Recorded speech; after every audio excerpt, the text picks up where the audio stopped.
जिंदाबाद जिंदाबाद, नया यूनिट जिंदाबाद जिंदाबाद जिंदाबाद। साथियों, आज हमारे बीच में हमारी इन सारी महिलाओं के बीच में नया यूनिट का सम्मेलन की तैयारी की गई और जिसमें हमने नए यूनिट का चुनाव किया और उनके पदाधिकारी के बारे में अभी रेखा जी रखेंगी। और हमने यहाँ पर आज ये यूनिट का 2 यूनिट रखे हुए हैं। एक बरोला यूनिट का आज अभी कर लिया है और दूसरा यूनिट हमने सेक्टर 50 में रखा है। उसकी अभी जाके हम उसकी मीटिंग करने जा रहे हैं।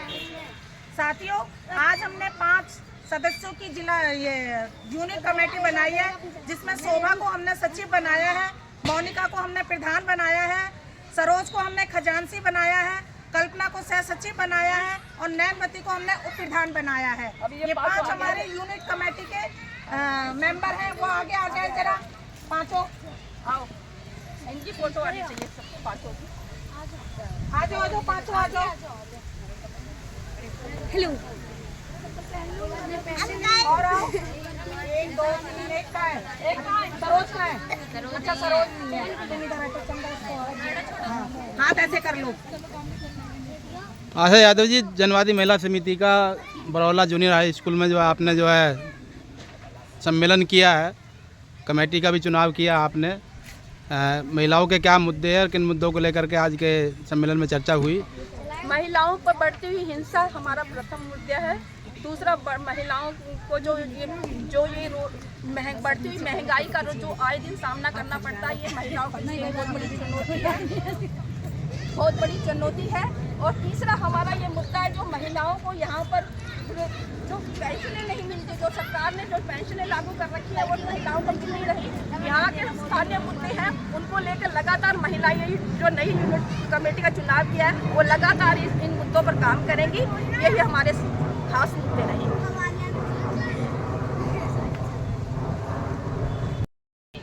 ऑन कर दिया। अखिल भारतीय जनवादी महिला समिति जिंदाबाद जिंदाबाद जिंदाबाद, नई कमेटी जिंदाबाद जिंदाबाद जिंदाबाद, महिलाओं की एकता जिंदाबाद जिंदाबाद जिंदाबाद। महिलाओं को शोषण दमन नहीं चलेगा, नहीं चलेगा नहीं चलेगा। मोदी सरकार मुर्दाबाद मुर्दाबाद मुर्दाबाद, महंगाई पर रोक लगाओ, रोक लगाओ। बोल साथियों, हल्ला बोल, हल्ला बोल हल्ला बोल, मोदी सरकार पे हल्ला बोल। हल्ला बोल हल्ला बोल। आशा यादव जी, सेक्टर 50 में आपने बैठक किया है। किन मुद्दों को लेकर के जो बैठक हुई और सम्मेलन में आपका क्या क्या चर्चाएं हुई है? जो महिलाओं पर आए दिन अत्याचार और शोषण बढ़ रहा है, हमारा कहना है कि उस पर रोक लगाई जाए और महंगाई का जो हम मुद्दा लेके आम लोगों के बीच में जा रहे हैं, उस महंगाई को कम किया जाए, बेरोजगारी पर लगाम लगाई जाए और जो हमारे महिलाओं के साथ शोषण हो रहा है उसको खत्म किया जाए। वो नहीं होना चाहिए। लड़ेंगे जीतेंगे, जीतेंगे जीतेंगे, अपना हक लेके रहेंगे, लेके रहेंगे लेके रहेंगे।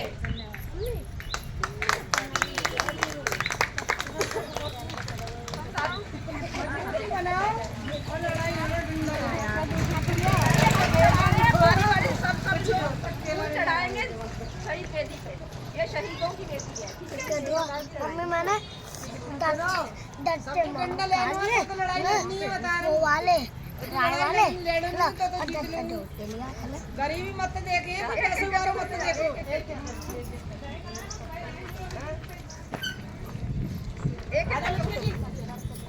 फोटो सबके लेते रहना, एक करके लेना और वापस यहीं बैठ जाना। लड़के यहीं बैठ सकते, चलो बस 5-10 मिनट बीच में C2 के जिला अध्यक्ष हैं, वो हमारी जो नई यूनिट है उनको बधाई देने के लिए कुछ शब्द रखें, हमारे उनसे आग्रह है। जनवादी महिला समिति बरौला सेक्टर 49 नोएडा कमेटी का आज सम्मेलन हुआ है। सम्मेलन में महिलाओं के मुद्दे और गांव की और कॉलोनी की जो समस्याएं हैं उस पर लेकर के चर्चा हुई है। कई संघर्ष के प्रस्ताव जो है सम्मेलन में रखे गए हैं और बहुत विस्तार से महिला मुद्दों पर चर्चा हुई है। CI2 जिला कमेटी की ओर से जनवादी महिला समिति बरौला ब्रांच के सम्मेलन को हम जो है बधाई कि उनका सम्मेलन कामयाब रहे और जो निर्णय उन्होंने लिए हैं उन निर्णयों के आधार पर अपने संगठन का विस्तार करें, जन मुद्दों पर संघर्ष को तेज करें। इसी आशा और उम्मीद के साथ कि अखिल भारतीय जनवादी महिला समिति बरौला कमेटी आने वाले समय में गांव और कॉलोनी के जो आसपास के जो मुद्दे हैं, जन समस्या है, उस पर जो आंदोलन को तेज करेगी। इंकलाब जिंदाबाद, CI2 जिंदाबाद, जनवादी महिला समिति जिंदाबाद। बड़े पैमाने नोएडा, ग्रेटर नोएडा, यमुना यहाँ अथॉरिटी है जिसमें हजारों सैकड़ों गांव शामिल हैं। जिस 64 की बात आप लेकर के आए हो, इसके लिए बड़ा लंबा संघर्ष हम लोगों का यहाँ रहा। इसमें पहली जीत ग्रेटर नोएडा में हमने दर्ज की। जो हमारे पतवाड़ी के साथी हैं उसी के फैसले के आधार पर ग्रेटर नोएडा में 64 मिला, नोएडा में 64 मिला और फिर यमुना अथॉरिटी के संबंध में राजेंद्र चौधरी की अध्यक्षता में कमेटी बनी। तब आपके यहाँ 64 का फैसला हुआ। इसके संबंध में एक बार नहीं कितनी बार कॉमरेड दिगंबर बड़ी संख्या में किसान सभा के साथियों को लेकर के यहाँ आते रहे। जहां कहीं यमुना अथॉरिटी के ज्यादा जरूरी प्रोजेक्ट है वहां पर वितरण चल रहा, बहुत दिन से चल रहा, लेकिन चूंकि एक्सप्रेसवे एक बिल्डर से संबंधित है जिसने एक्सप्रेसवे बनाया, अब चूंकि वो कंपनी खुद ही दिवालिया हो गई है तो नई कंपनी आ गई है और नई कंपनी से भी अथॉरिटी का ये समझौता हुआ है जिसमें 850 करोड़ की एक किस्त उसमें शामिल है और अथॉरिटी ने अपने हिस्से के लिए वितरण के लिए अथॉरिटी तैयार है। जैसी अभी आपकी बात हो रही थी, जैसा कि मेरी समझ में आया, शासन की ओर से गजट होता है उसका वितरण शुरू करने की बात ये लोग कह रहे हैं। तब तक आप अपने अपने इलाकों में वारिसान वहां पे कायम करा लें जिससे कि उस वक्त कोई उसमें देरी ना हो, तो एक बड़ा मसला आपका हल होने जा रहा। इसके लिए आपके प्रयास के लिए, मथुरा की किसान सभा के प्रयास के लिए और उस किसान सभा का जो नेतृत्व कर रहे हैं हमारे साथी दिगंबर, उनके लिए हम आपको बहुत बधाई देते हैं, बहुत धन्यवाद देते हैं। ये एक बड़ा काम केवल एक्सप्रेसवे से प्रभावित लोगों के लिए आपने किया। जो दो बात और आपके बीच में मुझे रखनी है, पहली तो यह है कि गौतम बुद्ध नगर में किसान सभा बहुत मजबूत संगठन है। हमारी करीब 12,000 की मेंबरशिप है अकेले गौतम बुद्ध नगर। मुझे नहीं पता मथुरा में कितनी है, मथुरा की जानकारी दिगंबर जी को हुई। और किसान सभा एक ऐसा संगठन है हमारे यहाँ पे, उसका मैं जिला अध्यक्ष भी हूँ, कि जो कमेटी बना के जनतांत्रिक तरीके से आंदोलन करता, और ये आज से नहीं कर रहा, 1936 से कर रहा। देशव्यापी संगठन है, 1.5 करोड़ से ज्यादा इसकी सदस्यता, और की स्थापना जो है राम मनोहर लोहिया, जवाहरलाल नेहरू, जयप्रकाश नारायण ने करी थी। स्वामी श्रद्धानंद सरस्वती इसके पहले अध्यक्ष थे। तेलंगाना मूवमेंट इसके नेतृत्व में हुआ था। भारत में जमींदारी उन्मूलन के जो कानून बने वो किसान सभा ने बनवाए, तो इसका बहुत गौरवशाली इतिहास है। अभी हाल ही में जो दिल्ली में आंदोलन हुआ उसमें भी किसान सभा की भूमिका पहले 5 संगठनों में थी। अभी सीकर से किसान सभा के MP अमराराम चुनकर आए लोकसभा में, तो आप एक बहुत बड़े, बहुत गौरवशाली, बहुत ईमानदार संगठन, बहुत संघर्षशील संगठन के साथी हो, सदस्य हो। 2 मुद्दे हमने अपने हाथ में ले रखे जिनमें दोनों से ही आपका संबंध है। पहली बात तो हमें यह समझनी पड़ेगी कि फसल के मुद्दे को लेकर के, कर्ज माफी के मुद्दे को लेकर के, फसलों के सही दाम के मुद्दे को लेकर के पूरे देश में किसान सभा का आंदोलन है। जो साथी खेती से जुड़े हुए हैं उनके लिए किसान सभा की ओर से एमएसपी के कानून को लेकर के, बिजली के कानून को लेकर के, फसलों के सही दाम को लेकर के, कर्ज माफी को लेकर के पहले से ही देशव्यापी आंदोलन चल रहा। दूसरा जो इमीडिएट मुद्दा है, जो कि यहाँ जेवर में एयरपोर्ट है और एक्सप्रेसवे का जो डिजाइन है और एक्सप्रेसवे की जो प्लानिंग है, जब इस अथॉरिटी की स्थापना हुई थी बहन जी के कार्यकाल में, और जब इसमें 1200 के लगभग गांव जो शामिल किए गए थे, तो इसका मकसद यही था कि एक्सप्रेसवे के किनारे किनारे दोनों तरफ टाउनशिप बनाएंगे, औद्योगिक नगर बनाएंगे, जिसमें 5 जगह आवंटित करी गई थी जेपी को।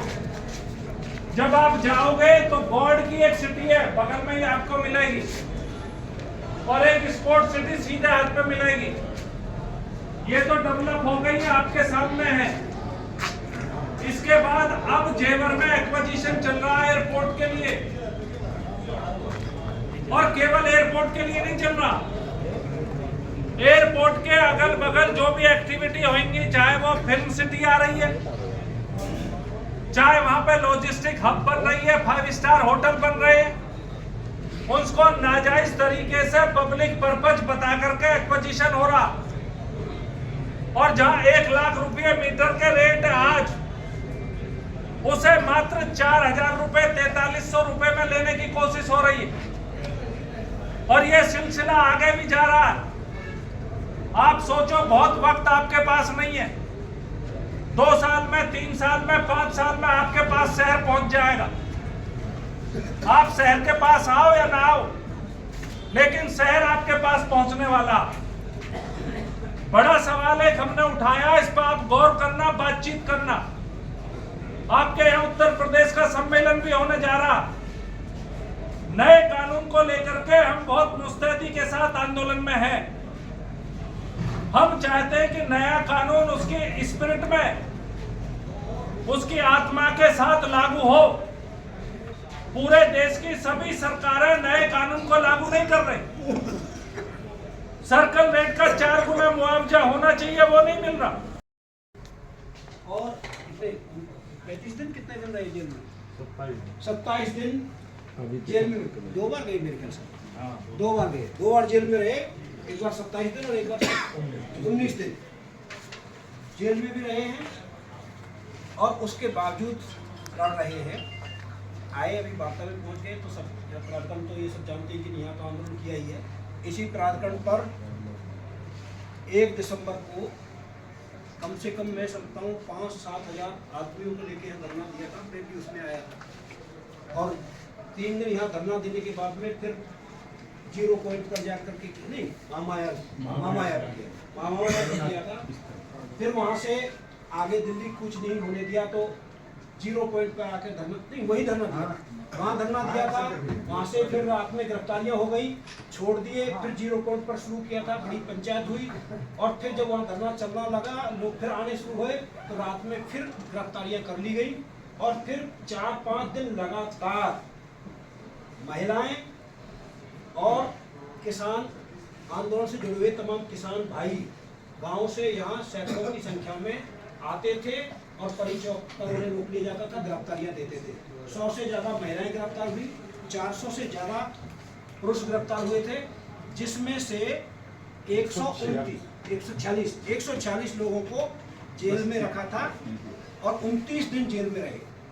तो हमारे साथी हैं रूपेश जी, गबरी मुखिया जी, वीर सिंह नागर जी, सुले यादव, सुरेश यादव, विजय यादव, तो वो सब हमारे बीच में है। ये सब लड़ाकू संघर्षित साथी है, और मैं रुपेश जी से कहूँगा कि हमारे साथी आगे सर की बात सुन लें।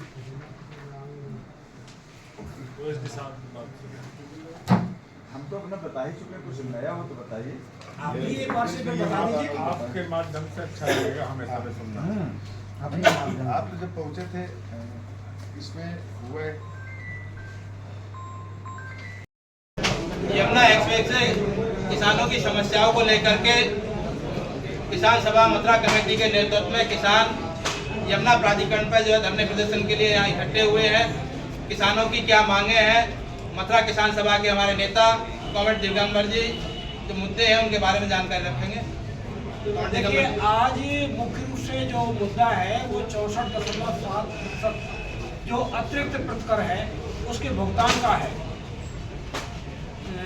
29 अगस्त 2014 में उत्तर प्रदेश सरकार शासनादेश जारी करके प्राधिकरण को ये निर्देशित कर चुकी थी कि वो अपने संसाधनों से किसानों को यमुना एक्सप्रेस वे प्राधिकरण के अंतर्गत आने वाले जो भूमि अधिग्रहण से प्रभावित किसान हैं उन्हें 64.7 अतिरिक्त मुआवजा वितरित किया जाए। लेकिन 2014 से आज 2025 हो गया और तमाम किसान यहाँ किसान संगठन आंदोलन करते रहे, उसके बावजूद इस अतिरिक्त प्रतिकर का भुगतान नहीं हुआ है। इसमें हाई कोर्ट के भी आदेश हो चुके और जो अपीलेट अथॉरिटी है NCLAT की वो भी इसमें आदेश पारित कर चुके हैं मई 2024 में। उसके बावजूद ये वितरण नहीं हुआ है। तमाम कानूनी पेचीदगियां खत्म हो जाने के बावजूद आखिर ये 64 साल का वितरण क्यों नहीं हो रहा है, इसी सिलसिले में वार्ता करने और अपने हक की लड़ाई के लिए किसान आए। इंकलाब जिंदाबाद, किसान सभा जिंदाबाद, यमुना अथॉरिटी होश में आओ, किसानों की समस्याओं का समाधान करना होगा।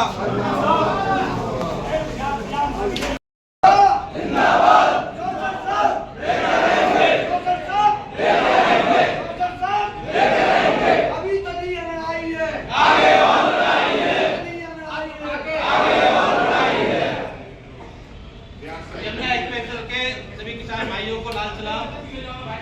आप तमाम साथी 64.3% मुआवजे की मांग को लेकर के यहाँ आए हैं। इस मुद्दे पर मथुरा के हमारे किसान सभा के नेता कॉमरेड दिगंबर जी के नेतृत्व में आप तमाम साथी पीछे भी यहाँ धरने प्रदर्शन कर चुके हैं। कई बार वार्ताएं हुई है, प्राधिकरण ने लिखित जो आश्वासन दिए हैं, भुगतान की तिथियां भी दी गई, इसके बावजूद भी किसानों को जो मुआवजा मिलना था वो अभी तक नहीं मिला और अभी भी स्पष्टता नहीं है कि कब वो भुगतान शुरू करने जा रहे हैं। इसी मुद्दे को लेकर के किसान सभा मथुरा के हमारे साथी और दिगंबर और हमारी पूरी कमेटी के नेतृत्व में आप तमाम साथी आज फिर यमुना प्राधिकरण के समक्ष धरने पर बैठे हैं और धरने के माध्यम से अपनी समस्या और मांगों को जो है प्राधिकरण के सामने रखने के लिए आए और समस्याओं का ज्ञापन देते हुए अगर सकारात्मक बातचीत होती है उसके आधार पर आपकी कमेटी जो भी निर्णय लेगी उसके आधार पर आगे की जो रणनीति जो है और आंदोलन की रूपरेखा बनेगी। प्राधिकरण के हालात क्या है, साथी दिगंबर ने संबोधित करते हुए आप तमाम साथियों के बीच में रखते हैं कि गौतम बुद्ध नगर के अंदर और यमुना एक्सप्रेसवे इन तमाम जो आसपास के जो जिले हैं जिनकी जमीनें प्राधिकरण ने एक्वायर की, उन किसानों के हालात आज क्या है, उनके जो जायज जो हक उनको जो मिलने चाहिए थे और समय से मिल जाने चाहिए थे अभी तक नहीं मिले।